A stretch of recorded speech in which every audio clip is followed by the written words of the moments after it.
আসসালামু আলাইকুম। আমি রায়হান। আমার অনেক সময় ব্লগ করা হয়নি, বাট আজকে একটু ভাবলাম রাবার বাগানে যাইতেছি, একটু ভিডিও নিই ভাবলাম। তো আপনাদেরকে দেখাই আমার গ্রামটা কীরকম বা কীরকম সৌন্দর্য।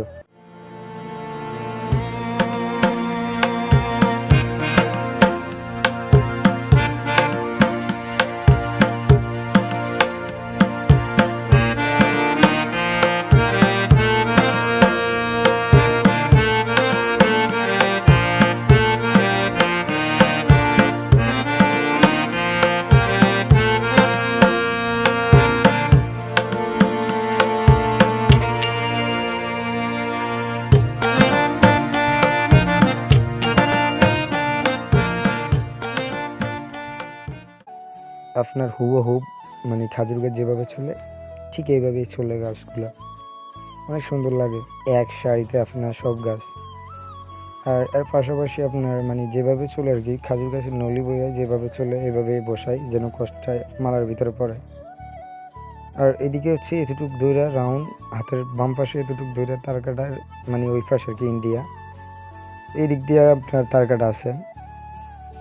আর আমার হাতের মানে ডাইন পাশে আর কি, ডান পাশে আপনার বাংলাদেশের এদিকে ঘরবাড়ি আছে, সীমান্তর একটু দূরে আর কি ঘরবাড়ি, আমাদের বাংলাদেশের ঘরবাড়ি আর কি।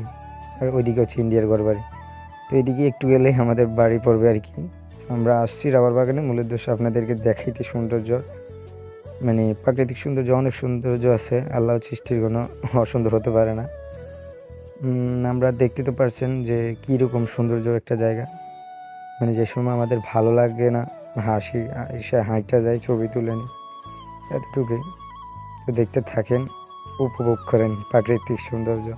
তো দেখতে তো পারছেন কীভাবে আবার পরে মানে কসগুলা পরে আর কি, এগুলো দিয়ে আপনার টিউব টায়ার এটি বানায় আর কি। আর আজকে দেখলাম যে উনি চুলতেও আছেন, যে গাছ যে নিয়ে গাছ চুলেন আর কি, ইন্ডিয়ার ভিতর থেকে এসে গাছ চুলে। ওনাকে তো ভিডিও করা যায়নি, ভিডিও করলে দেখতে পারতেন। উনি কস উঠাইতেছে, একটা বালতির ভিতরে রাখতেছে, ওই পাশ থেকে আসছে আর কি, ইন্ডিয়া থেকে। তো বাগিনাকে দেখতে তো পারছেন কীভাবে টানাটানি করে আর কি। ভালো থাকেন, সুস্থ থাকেন। আমি অনেক সময় ভিডিও বানাই নাই, তারপরে একটু বানাইলাম আর কি। মানে কীরকম হইলো জানাবেন সবাই কমেন্ট বক্সে। আল্লাহ হাফিজ, ভালো থাকবেন, সুস্থ থাকবেন।